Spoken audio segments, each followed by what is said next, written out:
بسم اللہ الرحمن الرحیم اعوذ باللہ من الشیطان الرجیم بسم اللہ الرحمن الرحیم نحمدہ ونصلی علی رسولہ الکریم اما بعد۔ حمد و ثنا رب ذوالجلال کے لیے جو تخت عظمت جلال پر ہمیشہ سے متمکن ہے اور ہمیشہ رہے گا۔ اس کی قدرت کاملہ یہ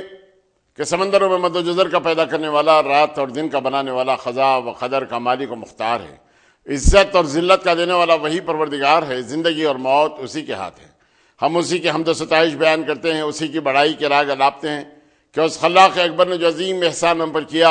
وہ یہی کہ امت محمدیہ میں پیدا فرمایا اور خود اس امت کی تعریف فرمائی کہ تم بہترین امت ہو، لوگوں کو برائیوں سے روکتے ہو، بھلائیوں کی طرف بلاتے ہو۔ درود و سلام سید العرب والعجم جمیل الشیم صاحب الجود والکرم صلی اللہ علیہ وسلم کی ذات اقدس پر کہ جس ذات گرامی نے عرب کے بدووں اور خانہ بدوشوں کو تاریخ انسانی کے کاروان کا سالار بنا دیا۔ بزرگوں اور دوستوں، ایک چھوٹی سی کوشش ہم یہ کر رہے ہیں کہ اسلامی نشہ کیبل سے آپ کے سامنے سیرت النبی صلی اللہ علیہ وسلم یعنی نبی کریم صلی اللہ علیہ وسلم کی مکمل سیرت آپ کے سامنے پیش کریں۔ یہ سعادت اور منزلت انشاءاللہ المستعان ہمیں حاصل ہوگی، لیکن توجہ کی بات یہ ہے کہ آپ اس جانب خصوصی توجہ دیں کہ اللہ کے نبی صلی اللہ علیہ وسلم کی حیات طیبہ کس انداز سے آپ کے سامنے آتی ہے، اور اللہ کے نبی صلی اللہ علیہ وسلم نے جو عمل کیا اور دنیا کو جو عمل بتلایا آپ نے، اور تمام بندگان خدا کی خیر خواہی جس میں ہے، وہ اللہ کے نبی صلی اللہ علیہ وسلم نے جو درس دیا انشاءاللہ المستعان اس کی مختلف باتیں آپ کے سامنے آئیں گی۔ اللہ کے نبی صلی اللہ علیہ وسلم کی حیات طیبہ کا جو رخ آپ دیکھیں گے وہ رخ آپ کے لیے اس پر عمل کرنا لازم ہوگا، اس لیے کہ اللہ کے نبی صلی اللہ علیہ وسلم کے عمل ہی سے اللہ تعالیٰ راضی ہوگا، اس لیے کہ یہ عمل وہ عمل ہے جس کا اللہ نے آپ کو حکم دیا اور آپ نے بندگان خدا کو اس بات کا حکم دیا کہ وہ آپ کی پیروی کریں، اور اسی کے اندر تمام مسلمانوں کی بھلائی اور خیر خواہی ہے۔ آج ہم جس دور سے گزر رہے ہیں اس کے اندر جو نفرت کے بیچ دوسرے لوگوں کے دلوں میں ہمارے تعلق سے آیا ہوا ہے وہ صرف اسلام سے دوری کا سبب ہے، اور جس دن ہم اللہ کے نبی صلی اللہ علیہ وسلم کے بتائے ہوئے احکامات کے اوپر کام کرنے والے بن جائیں گے، عمل کرنے والے بن جائیں گے، انشاءاللہ المستعان دنیا میں سرخرو اور سربلند رہیں گے۔ اس لیے کہ اللہ کے نبی صلی اللہ علیہ وسلم نے ان حالات کا مقابلہ کیا، اللہ کے نبی صلی اللہ علیہ وسلم کے صحابہ نے وہ تمام سختیوں کو برداشت کیا، اور اس کے باوجود بھی وہ قائم رہے اسلام پر، اور پھر تمام تکالیف کو برداشت کرتے رہے۔ یہ تکالیف تو ان لوگوں پر آتی ہیں جو اللہ کے محبوب ہوتے ہیں۔ اللہ تعالیٰ جن کو عز و شرف سے نوازنا چاہتا ہے وہ امتحانی دور سے بھی ان کا گزرنا ہوتا ہے۔ ایسی تمام واقعات انشاءاللہ المستعان آپ کے سامنے آتے رہیں گے، اور آپ اس پر غور کرتے چلیے۔ انشاءاللہ المستعان جب یہ تمام تاریخ ہماری ہوگی یعنی اختتام پر پہنچے گی تو انشاءاللہ المستعان ہم آپ سے سوالات بھی کریں گے، اور جن کے جوابات صحیح ہوں گے انشاءاللہ المستعان انہیں انعامات سے بھی نوازیں گے۔ کہنے کا مطلب یہ کہ کلیہ طور پر توجہ کے ساتھ یہ تمام تاریخ اسلام جو آپ کے سامنے تمام کتابوں کا جو ذخیرہ آپ کے سامنے پیش کیا جانے والا ہے اس کے اوپر مکمل طور پر آپ غور کریں تو انشاءاللہ المستعان آپ کے لیے اور میرے لیے بات سعادت کی بات ہوگی، اور اس پر عمل کرنا ہمارے لیے لازمی ہوگا، اس لیے کہ اس پر عمل کرنے سے ہی دنیائی اور آخرت کی کامیابی مضمر ہے، اور دنیاوی اور آخرت کی کامیابی اس میں مل سکتی ہے۔ تو بزرگوں اور دوستوں، میں آپ کو بتلا دوں کہ اللہ کے نبی صلی اللہ علیہ وسلم نے فرمایا کہ سب سے اچھا قبیلہ حضرت ابراہیم علیہ السلام کا، اور حضرت واصلہ اللہ کے نبی صلی اللہ علیہ وسلم سے روایت کرتے ہیں کہ اللہ کے نبی صلی اللہ علیہ وسلم نے فرمایا کہ سب سے اچھا قبیلہ حضرت ابراہیم کا، اور حضرت ابراہیم کے بعد ان کی اولاد حضرت اسماعیل کا، اور حضرت اسماعیل کی اولاد میں کنانہ جو آپ کا قبیلہ ہے، اور اس کے بعد عدنان، اور عدنان کے بعد اللہ کے نبی صلی اللہ علیہ وسلم نے فرمایا بنو ہاشم، اور بنو ہاشم سے اللہ تعالیٰ نے مجھے منتخب فرمایا۔ یعنی اللہ کے نبی صلی اللہ علیہ وسلم کا قبیلہ سب سے زیادہ اعلیٰ و ارفع ہے۔ میں آپ کو حضرت ابراہیم علیہ السلام کے کچھ واقعات سناتے ہوئے اپنے مقصد کی طرف آؤں گا کہ حضرت ابراہیم علیہ السلام آپ ار میں پیدا ہوئے، عراق کا ایک مقام تھا، وہاں پیدا ہوئے، وہاں کے لوگ ستارہ پرستی میں اور بت پرستی میں مشغول تھے۔ حضرت ابراہیم علیہ السلام کے جو چچا تھے جن کا نام آزر تھا، بعض روایتوں میں ان کے باپ کا نام تھا لیکن باپ کا نام نہیں، چچا کا نام تھا۔ چچا بت بنایا کرتے تھے اور حضرت ابراہیم کو فروخت کرنے کے لیے کہتے، تو حضرت ابراہیم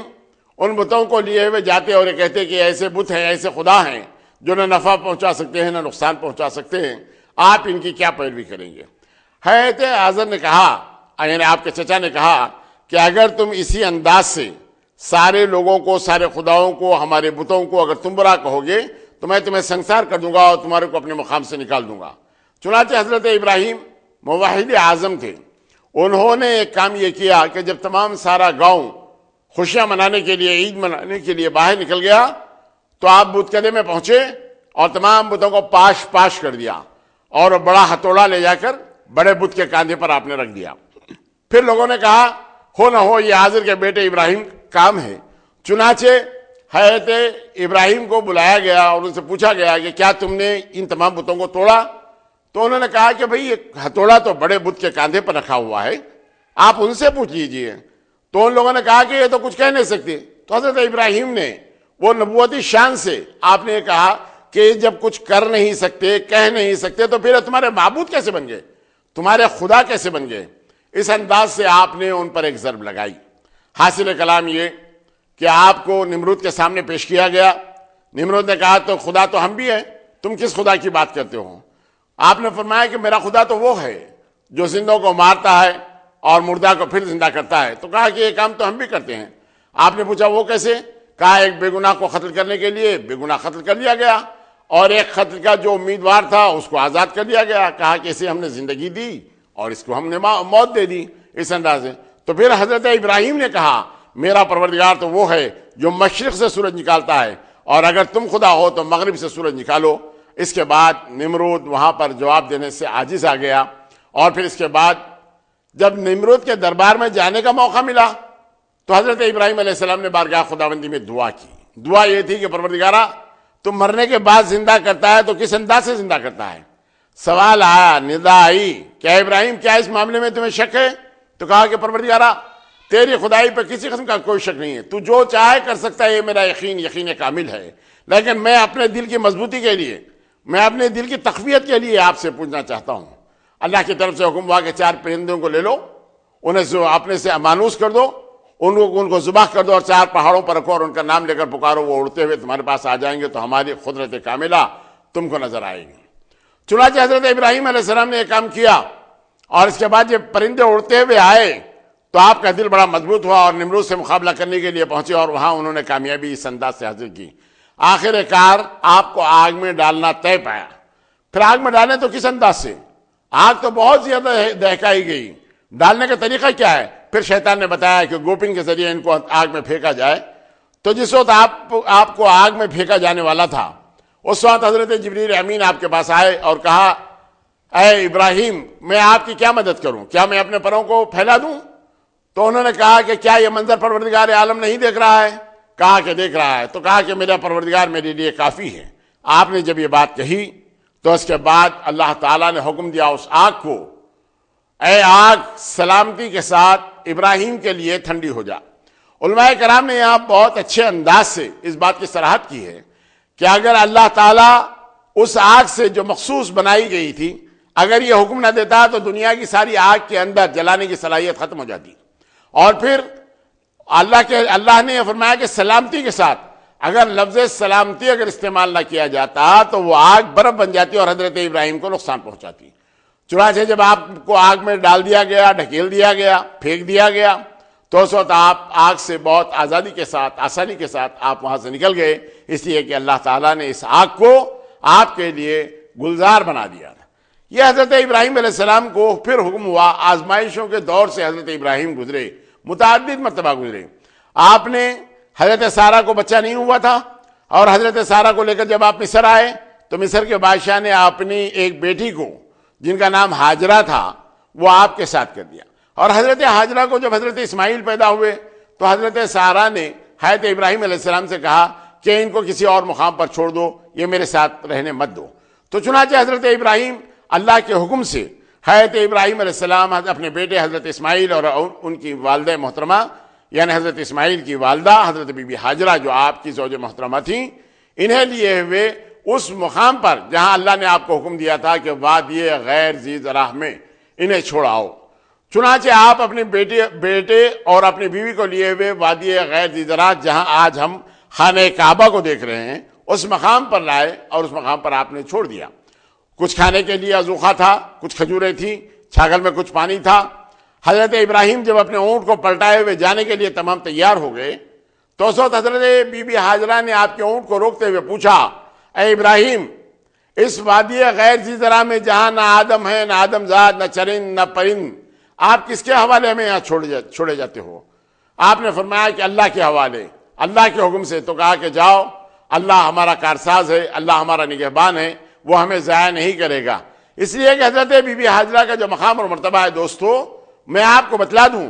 کہ جہاں ایک نبی کی بیوی ہے تو دوسرے نبی کی ماں بھی ہیں۔ حضرت اسماعیل کی ماں ہے تو حضرت ابراہیم علیہ السلام کی زوجہ محترمہ ہے۔ اور آپ کے قلب میں جب یہ بات آئی کہ اللہ تعالیٰ ہمیں ضائع نہیں کرے گا، تو چنانچہ حضرت ابراہیم وہاں سے نکلے اور سیدھا آپ فلسطین کی طرف آ گئے۔ آنے کے بعد حضرت اسماعیل وہیں پروان چڑھنے لگے، لیکن جو عزوخہ کھانے کے لیے رکھا گیا تھا اور جب وہ ختم ہو گیا، پیاس کی شدت محسوس ہوئی لڑکے کے لیے بھی اور حضرت بی بی ہاجرہ کے لیے بھی۔ تو حضرت بی بی ہاجرہ وارفتگی کے عالم میں صفا سے مروہ، مروہ سے صفا، صفا سے مروہ، اس انداز سے آپ نے چکر لگائے، صفا سے مروہ ایک چکر، پھر مروہ سے صفا دوسری چکر، اس انداز سے آپ نے 7 چکر لگائے پانی کی تلاش اور جستجو میں، اور اپنے لڑکے کو ایک پہاڑ کی ٹوہ میں آپ نے سلا دیا تاکہ کسی قسم کا کوئی جانور، جنگلی جانور آپ کو نقصان نہ پہنچائے۔ اور پھر جب آپ نے یہ 7 چکر لگا دیے تو اللہ تعالیٰ کو یہ ادائیں بڑی پسند آئی۔ اللہ تعالیٰ نے قیامت تک کے لیے ہر عمرہ کرنے والے اور ہر حج کرنے والے کے لیے لازمی قرار دیا کہ صفا اور مروہ کے 7 چکر لگائے جائیں۔ یہ حضرت بی بی ہاجرہ کا وہ عمل تھا۔ حد یہ کہ جاتے ہوئے راستے میں ایک مقام پر گڑھا آ گیا جہاں سے آپ اچھلتی ہوئی تیزی کے ساتھ دوڑتی ہوئی گئیں۔ آج بھی وہ احکامات جاری ہیں، ان مقامات پر نشانات لگا دیے گئے ہیں کہ وہاں جلد سے جلد دوڑتے ہوئے وہاں سے گزرنے کا حکم دیا گیا۔ اور جہاں حضرت اسماعیل کو لٹایا گیا تھا، ان کے پاؤں کی رگڑ کے پاس ایک چشمہ بلند ہوا، ایک چشمہ آیا پانی کا، جس کو حضرت بی بی ہاجرہ نے زم زم زم زم، تھم جا تھم جا، رک جا رک جا، ٹھہر جا ٹھہر جا کے الفاظ کے ساتھ اس کی آپ نے مینڈ باندھی۔ نبی کریم صلی اللہ علیہ وسلم نے فرمایا خدا بھلا کرے ام اسماعیل کا، یعنی حضرت بی بی ہاجرہ کا، اگر ان کی زبان مبارک سے اگر یہ الفاظ تھم جا تھم جا، رک جا رک جا، زمزم کے نہ نکلتے تو اس سے ایک ایسا چشمہ، ایسی نہر جاری ہو جاتی تھی، مت پوچھیے۔ آج دنیا کے اندر وہ تمام پانی تمام لوگ پی رہے ہیں اور صحت یاب ہو رہے ہیں۔ اس پانی میں اللہ تعالیٰ نے جو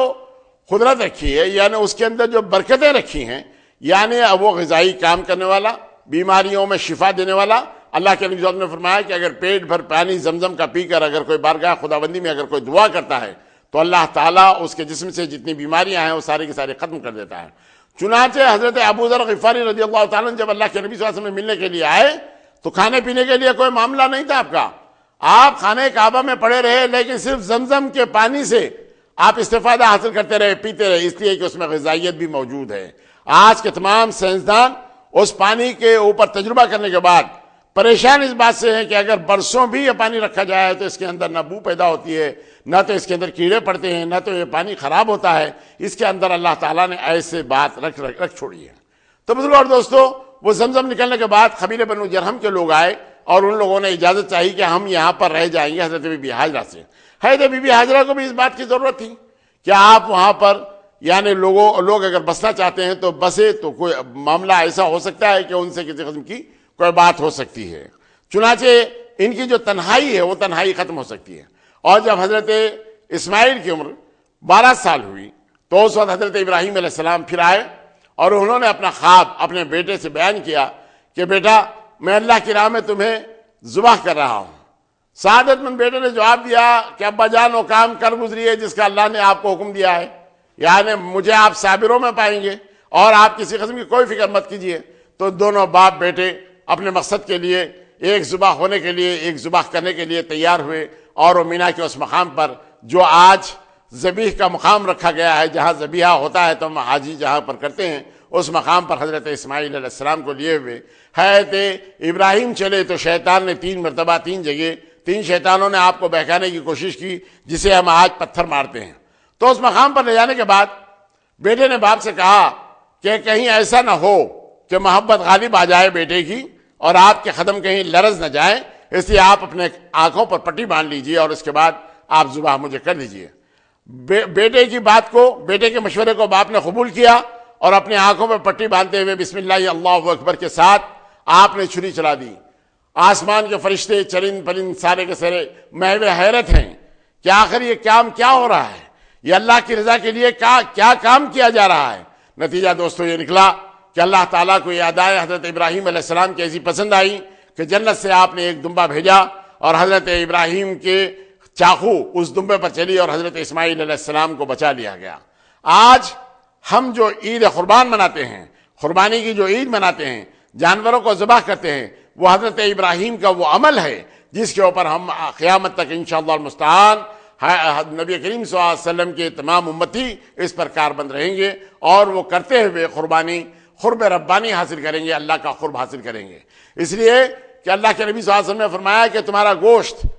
یا اس کا خون اللہ کے پاس نہیں پہنچتا، لیکن تمہاری جو دل کی حرکت ہے، جو تمہارے دل کی جو حرارت ہے، جو اللہ سے محبت اور عشق ہے، اس کی اطلاع اللہ سبحانہ وتعالیٰ کو ہو جاتی ہے۔ اس لیے تم قربانی دیا کرو۔ جو صاحب استطاعت ہیں ان کے لیے قربانی اس انداز سے فرض کی گئی ہے۔ تو بزرگوں اور دوستو، یہ حضرت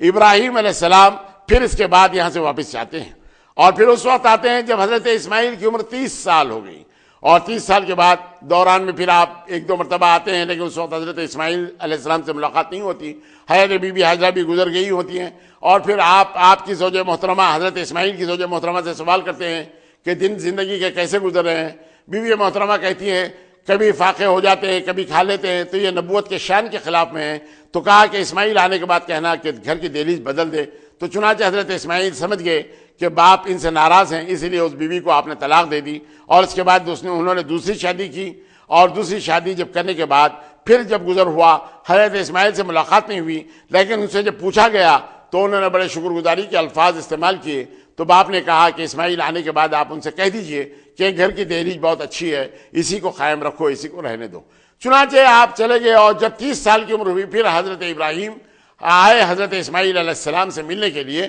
اور وہاں پر اللہ کے حکم کے بعد خانہ کعبہ کی تعمیر میں دونوں باپ بیٹے اس مقام پر لگ گئے جہاں خانہ کعبہ تعمیر کیا ہوا تھا، جس کی چوکھنڈیاں، جس کی بنیادیں وہاں رکھی ہوئی تھیں۔ یہ حضرت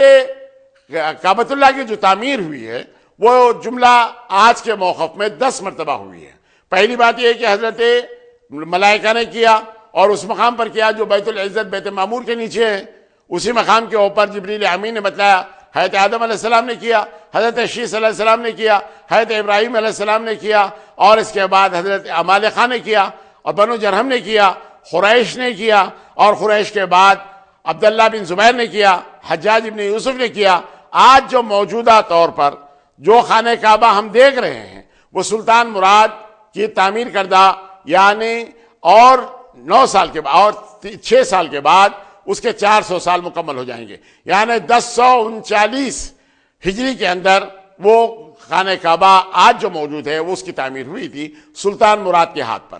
تو اس انداز سے حضرت ابراہیم اور حضرت اسماعیل علیہ السلام نے مل کر جب وہ چوکھنڈی جس کے اوپر کسی قسم کا کوئی چھت نہیں تھا تیار کی، اس وقت ایک پتھر لایا گیا جو اس زمانے میں لفٹ کا کام کیا کرتا تھا، یعنی جہاں تک آپ کو جانا ہوتا وہ پتھر اوپر چڑھ جاتا اور اس مقام پر وہ پتھر کو نصب کر دیتے۔ اس انداز سے خانہ کعبہ تعمیر ہو گیا۔ تعمیر ہونے کے بعد پھر اللہ کا حکم آیا کہ ہے ابراہیم لوگوں کو اس کی زیارت کرنے کے لیے بلاؤ۔ حضرت ابراہیم بشریت کا تقاضا، انہوں نے دیکھا کہ کوئی یہاں پر نہ تو آدم ہے نہ آدم ذات، اور میں آواز لگاؤں تو میری آواز پر لبیک کہنے والا کون؟ لیکن خدا کا حکم تھا، حضرت ابراہیم علیہ السلام نے آواز لگائی کہ وہ لوگوں آؤ اس گھر کی زیارت کے لیے۔ یعنی وہ تمام لوگ جو عالم ارواح میں تھے، یعنی جن کا ابھی وجود نہیں ہوا تھا، جنہوں نے لبیک کہا، آج حضرت ابراہیم علیہ السلام کی اس آواز پر لبیک اللہم لبیک لبیک لا شریک لک لبیک ان الحمد والنعمت لک والملک لا شریک لک کہتے ہوئے تمام کے تمام لوگ جاتے ہیں اور خانہ کعبہ کی زیارت کرتے ہیں، خانہ کعبہ کا طواف کرتے ہیں۔ حج کے اندر یہی تمام الفاظ تمام حج کے دوران میں تمام دہرائے جاتے ہیں۔ تو بزرگوں اور دوستو، حضرت ابراہیم علیہ السلام کی اس سنت کو پورا کرنے کے لیے اللہ تعالیٰ نے حضرت اسماعیل کی نسل سے اللہ کے نبی صلی اللہ علیہ وسلم کو آپ نے پیدا فرمایا۔ اللہ حضرت عبداللہ ابن عباس کی ایک روایت یہ کہ اللہ کے نبی صلی اللہ علیہ وسلم نے فرمایا کہ 22 پشتوں تک، یعنی عدنان تک جو ہمارا سلسلہ نسب ہے، اس کے بعد لکھنے والوں نے تھوڑی سی گڑبڑ کر دی ہے، یعنی اس کے بعد تھوڑا سا، یعنی آپ حضرت اسماعیل کی اولاد میں 37ویں پشت پر حضرت نبی کریم حضرت عدنان ہے، اور عدنان کی 22ویں پشت میں اللہ کے نبی صلی اللہ علیہ وسلم ہے۔ اس انداز سے اللہ کے نبی صلی اللہ علیہ وسلم کا یہ شجرہ، جس کو 22 یعنی شجروں تک 22 آپ کے اجداد تک وہ معاملہ اللہ کے نبی صلی اللہ علیہ وسلم نے جس کے صحیح ہونے کی آپ نے تصدیق فرمائی تھی، اس انداز سے حضرت نبی کریم صلی اللہ علیہ وسلم کی سیرت یہاں سے شروع ہوتی ہے۔ تو اللہ کے نبی صلی اللہ علیہ وسلم کے جو جد اعلیٰ تھے قصی بن کلاب، انہوں نے تمام منتشر قبیلوں کو یکجا کیا، اور فہر کے چھٹی پشت پر حضرت قصی ہے۔ فہر نے، جن کا نام قریش تھا،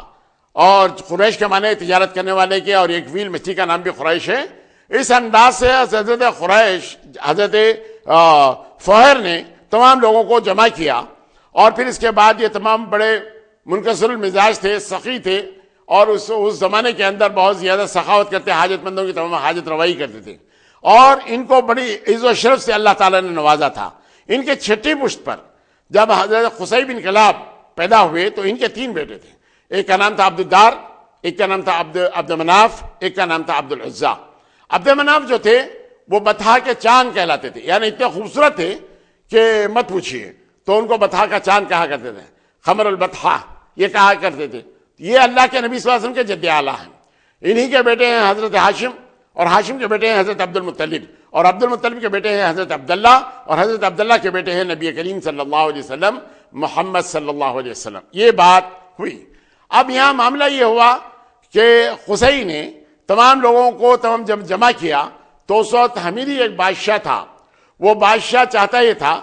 کہ وہ حسان جس کا نام تھا، وہ آ کر خانہ کعبہ سے پتھر لے جائے اور یمن کے اندر ایک خانہ کعبہ بنائے، تاکہ لوگ کعبۃ اللہ آنے کے بجائے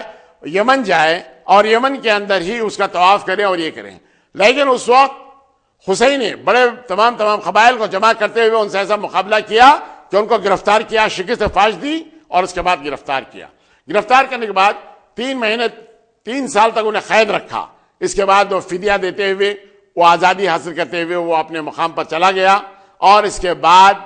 ان کی عزت اور شہرت میں بہت زیادہ اضافہ ہوا۔ اور ان کے جب بیٹے یعنی دادا پوترے حضرت ہاشم جب جوان ہوئے تو سقایا اور رفادہ کی تمام ذمہ داریاں خانہ کعبہ کی آپ کو جب ملی تو اس وقت آپ نے دیکھا کہ قحط کا زمانہ ہے، لوگ بڑے پریشان ہیں، کھانے پینے کے تمام چیزیں نہیں مل رہی ہیں، تو اس وقت فلسطین اور ملک شام جا کر آپ نے وہاں سے آٹا لایا، اور آٹا لانے کے بعد اونٹوں کو ذبح کر کے اس کا شوربہ بنا کر، آٹے کو کی روٹیاں بنا کر اس کو چور کر لوگوں کو، تمام جو قحط زدہ تھے ان لوگوں کو کھلایا۔ ان لوگوں کو کھلانے کے بعد ہوا یہ کہ لوگ ان کو ہاشم کہنے لگے، حالانکہ ان کا نام عمر تھا، لیکن یہ ہاشم یعنی چورنے والا، روٹیوں کو چورنے والا، اس انداز سے آپ حضرت ہاشم مشہور ہو گئے۔ حضرت ہاشم کے بعد آپ پہنچے مدینہ منورہ، وہاں پر آپ نے دیکھا سلمہ بنت عمر یعنی بنو نجار کی ایک عورت کو، جس کی نہ صرف خوبصورتی تھی بلکہ وہ حرکات و سکنات سے بڑی فہیم اور زیادہ ذمہ دار معلوم ہو رہی تھی، تو آپ نے ان کو آگ کا پیام دیا، فوراً انہوں نے قبول کر لیا، وہاں کچھ دنوں تک قیام کیا، اور اس کے بعد غازہ یعنی فلسطین کے اس مقام پر تجارت کے لیے جب حضرت ہاشم پہنچے تو اس وقت ان کے ہاں جو لڑکا پیدا ہوا جس کا نام تھا عمر، جسے شیبہ کہتے تھے اس لیے کہ ان کے بال سفید تھے، لیکن وہ حضرت اپنے چچا حضرت مطلب کے ساتھ جب آ رہے تھے تو حالت یہ تھی، پراگندہ حال تھے، کپڑے پھٹے ہوئے تھے، تو لوگوں نے پوچھا مطلب سے کہ یہ کون ہے، تو انہوں نے کہا کہ میرا غلام ہے، تو چنانچہ وہی مشہور ہو گئے عبد المطلب یعنی مطلب کے غلام، اس انداز سے آپ مشہور ہو گئے۔ یہ حضرت عبد المطلب ہے جنہوں نے خواب میں دیکھا کہ وہ زمزم کا کنواں جس کو بنو جرہم نے پاٹ دیا تھا اور قربان گاہ اس مقام کو بنا دیا تھا، اس کو نکالنے کی ایک جستجو حضرت عبد المطلب کے دل اور دماغ میں تھی۔ چنانچہ انہوں نے خواب میں دیکھا کہ ایک کوا آیا ہوا جہاں چونچ مار رہا ہے وہیں پر زمزم کا کنواں ہے۔ جب یہ کنواں کھودنے کے لیے آپ اپنے بیٹے حارث کو لیے وہاں پر پہنچے تو تمام قریش کے لوگ آ گئے اور اپنا بھی حق ان لوگوں نے جتانا شروع کیا۔ تو پھر معاملہ یہ ہوا کہ اس کو تمام تحقیق کرنے کے لیے کسی کاہنہ کے پاس جائیں گے، لیکن راستے میں ہوا یہ کہ پانی کی ایسی مشکل ان لوگوں پر آ پڑی کہ وہ زندگی اور موت کے کشمکش میں آ گئے، لیکن اللہ تعالیٰ نے حضرت عبد المطلب کے اونٹ کے نیچے جب پانی نکالا تو ان لوگوں نے، سارے لوگوں نے اپنے تمام وہ جو ان لوگوں سے مطالبات تھے اس سے دستبردار ہو گئے اور کہا کہ زمزم پر آپ ہی کا حق ہے۔ چنانچہ حضرت عبد المطلب نے اس وقت بارگاہ خداوندی میں ایک دعا کی۔ دعا یہ تھی کہ پروردگارا اگر مجھے 10 بچے جوان میرے سامنے اگر میرے آ جائے تو میں اس کو ایک بیٹے کو اللہ کی راہ میں ذبح کروں گا اللہ کی خوشی کے لیے. یہ تمنا، یہ مراد انہوں نے بارگاہ خداوندی میں مانگی اور اللہ تعالیٰ نے ان کی دعاؤں کو قبول کر لیا. نتیجہ یہ ہوا دوستو کہ آپ کو 10 بچے ہوئے. جب بچوں کو سامنے لایا گیا تو اس کے اندر آپ بچوں کو لیے ہوئے خانہ کعبہ کے مجاور کے پاس پہنچے اور کہا کہ ان میرے 10 بیٹوں میں یہ خورا ڈال دو، جس کا نام نکلے گا میں اس کو اللہ کی راہ میں ذبح کر دوں گا. چنانچہ حضرت عبداللہ کا نام نکلا جو نبی کریم صلی اللہ علیہ وسلم کے والد بزرگوار ہیں. اس وقت بہنوں نے بہت زیادہ شور مچایا کہ آپ کیسے ان کو ختم کریں گے، کیسے ان کو مار دیں گے. تو اس وقت خطبہ نامی حجر کی رہنے والی ایک کاہنہ تھی، اس کے پاس جانے کا جب آپ کو مشورہ ملا تو چنانچہ آپ نے اس کاہنہ سے مدد طلب کی یا مشورہ طلب کیا. تو اس نے کہا کہ پھر آپ کے پاس یعنی ایک آدمی کے مرنے کے بعد جو دیت دی جاتی ہے وہ کتنی ہے؟ کہا کہ 10 اونٹ. کہا کہ 10 اونٹوں پر اور عبداللہ پر خورا ڈالو. اس انداز سے وہ خورا ڈالتے رہے، عبداللہ کا نام نکلتا رہا، پھر اونٹ بڑھتے رہے، عبداللہ کا نام نکلتا رہا، پھر اونٹ بڑھتے رہے. اس انداز سے جب 100 اونٹوں پر معاملہ پہنچا تو اونٹوں پر خورا نکلا اور حضرت عبداللہ بچ گئے. حضرت عبدالمطلب نے 100 اونٹ اللہ کی راہ میں ذبح کرتے ہوئے اپنے بیٹے عبداللہ کو بچا لیا. حضرت عبداللہ کو جب یہ بچا لیا گیا تو اس کے بعد چونکہ جوان ہو گئے تھے اس لیے شادی کی فکر ہوئی. شادی کی جب فکر ہوئی تو حضرت عبدالمطلب انہیں لیے ہوئے قبیلے بنو زہرہ میں پہنچے. اس لیے کہ ورقہ بن نوفل کی بہن نے یہ پیشکش کی کہ وہ 100 اونٹ میں دینے کے لیے تیار ہوں اگر آپ میرے پاس رک جائے، میرے پاس ٹھہر جائے. لیکن یہ غیرت ان کی گوارہ نہیں کی اور پھر اس معاملے کو آپ نے ختم کیا اور وہ پہنچے قبیلے بنو زہرہ میں. تو چنانچہ وہاں وہاب کی بیٹی حضرت بی بی آمنہ کے ساتھ حضرت عبداللہ کا نکاح کر دیا گیا جو اللہ کے نبی صلی اللہ علیہ وسلم کی والدہ محترمہ ہیں. لیکن حضرت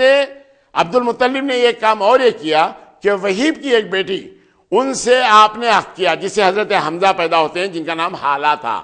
وہ حالہ سے حضرت حمزہ پیدا ہوئے اور ادھر اللہ کے نبی صلی اللہ علیہ وسلم حضرت بی بی آمنہ سے آپ ادھر تولد ہوتے ہیں. معاملہ دوستو یہاں یہ ہوا کہ جب حضرت عبداللہ کی شادی ہو گئی اور آپ انہیں لے آئے اور اس کے بعد پھر آپ تجارت کی غرض سے آپ پہنچے فلسطین، واپس آئے تھے کہ یثرب کے اس مقام پر جو بعد میں مدینہ النبی بننے والا تھا وہاں قبیلہ بنو نجار میں یعنی عدی بن نجار کے پاس آپ نے قیام فرمایا جو آپ کا نانیالی رشتہ دار. نانیالی رشتہ داروں میں آپ رہے 1 مہینے تک، آپ کی تیمارداری ہوتی رہی. لیکن اس کے بعد اللہ کو کچھ اور منظور تھا، آپ کا انتقال ہو گیا. اس وقت حضرت بی بی آمنہ 2 مہینے کی حاملہ تھیں. اور پھر ادھر جب حضرت نبی کریم صلی اللہ علیہ وسلم تولد ہوئے یعنی ایک روایت کے مطابق 9 ربیع الاول اور ایک روایت کے مطابق 12 ربیع الاول کو یعنی 22 اپریل 571 عیسوی کو اللہ کے نبی صبح صادق کے وقت اس دنیا میں تشریف لاتے ہیں. انشاءاللہ المستعان اللہ کے نبی صلی اللہ علیہ وسلم کی حیات طیبہ کا یہ سلسلہ جاری رہے گا. اللہ کی بارگاہ میں دعا ہے کہ پروردگار عالم ہمارے اسلاف کی جو باتیں ہم سن رہے ہیں اس پر ہم کو عمل کرنے کی توفیق عطا فرما. وآخر دعوانا الحمدللہ رب العالمین.